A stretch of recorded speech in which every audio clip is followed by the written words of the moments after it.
My, would you look at the time? Peace. I, like many suburban adolescent males, have an affinity for the Casio F91W watch. Allow me to compare it to something, say, a Toyota pickup truck. As we all know, both are economical, durable, and have massive amounts of sex appeal. But what I didn't know is that both are favorites of terrorist groups. The Wikipedia page on the F91W even has a picture of a time bomb circuit.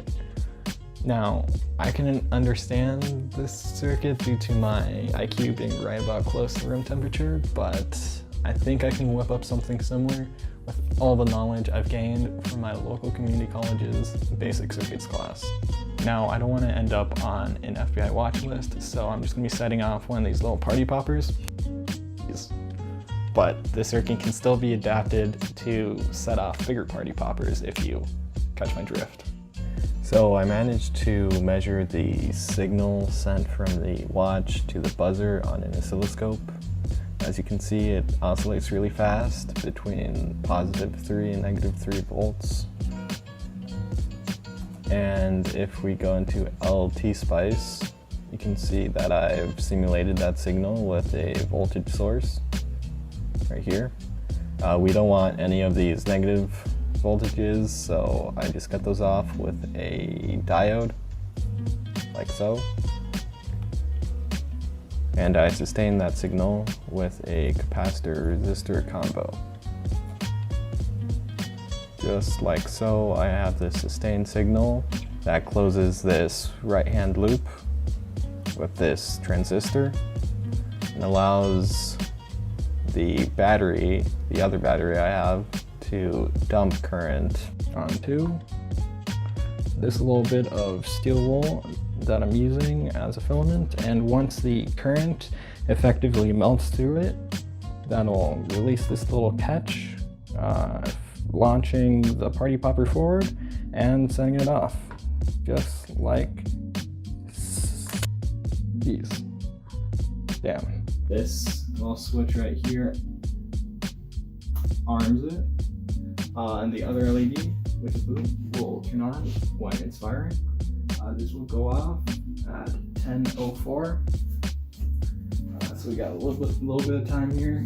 I'm kind of nervous because I really don't like this thing. It's just too much suspense and anxiety. 3, 2, 1. Alright, I've reset this like 4 times already. It takes way too long to reset.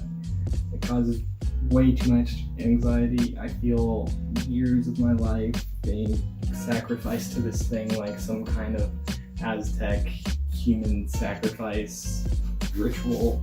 But I think I got it working right now. So, prime. 3, 2, 1.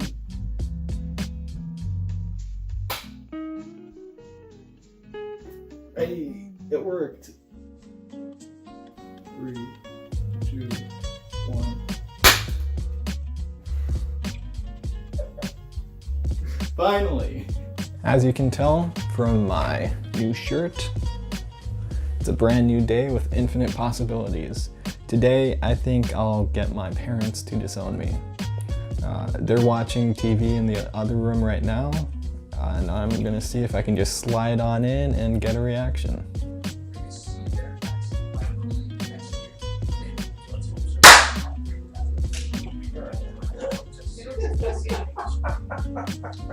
So it turns out that I don't know the difference between AM and PM, so it didn't go off when I wanted it to. But what terrifies me even more about this creation is that the filament burnt out without it even being armed. I suspect that I shorted out 2 of the contacts on this thing with my clammy hands, so after this I started wearing gloves. I thought I might as well estrange my brother too, so here's a clip of me trying to set up the bomb all James Bond-like, but he quickly sees me and blows my cover.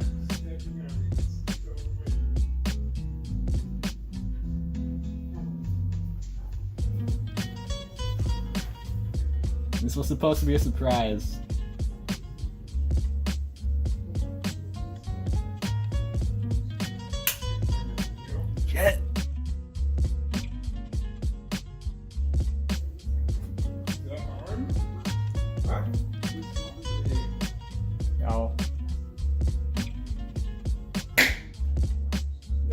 Hey!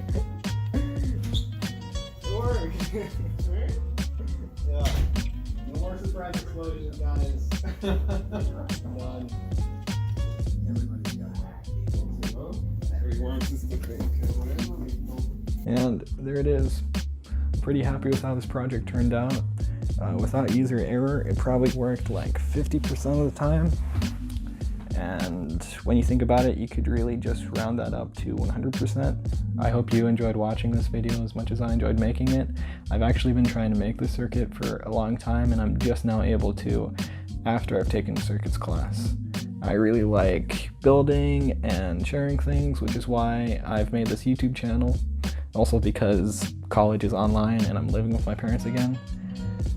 So I'd really appreciate it if you would commit a felony on those like and subscribe buttons, and see ya.